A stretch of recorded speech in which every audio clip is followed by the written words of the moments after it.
From Government Boys High School, Manavana, Talka Methi, District Thalpakar. Our model name is hybrid model. Anyway, we use 90% of waste papers and basic electronic components. मुश्किल वॾे वॾो मसइलो आहे आबादी जो वधण ऐं ज़रियनि जो घटण उन हिकु मसइले जे करे ॿिया केतिरा ई मसइला जनम वठनि था।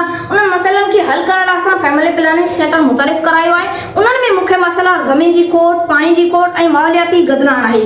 ज़मीन जी खोट खे पूरो करण लाइ असां ग्लोब एग्रीकल्चर ऐं अंडरग्राउंड सिस्टम खे मुतारिफ़ करायो आहे। ऐं मसइला आहे पाणी जी खोट। हिन मसइले जो हल असां बरसाती पाणी खे अंडरग्राउंड सिस्टम तहत स्टोरेज कयो आहे। उन जो मिक़दार मालूम करण लाइ वाटर लेवल इंडिकेटर ऐं वाटर प्यूरिफिकेशन जो सिस्टम मुतारिफ़ करायो आहे। एनवायरमेंटल पॉल्यूशन जेका ॾींहों ॾींहुं वधे पई उन्हनि खे रोकण लाइ असां जेका ग्रीन सरफेस जो इस्तेमालु कयो आहे, जंहिंमें वर्टिकल गार्डनिंग जो कॉन्सेप्ट मुतारिफ़ करायो आहे। रिन्यूएबल तवानाई जो इस्तेमालु करी फ्री सोलर बस सर्विस मुतारिफ़ कराई आहे त जीअं हर आम माण्हू इन मां फ़ाइदो वठी सघे।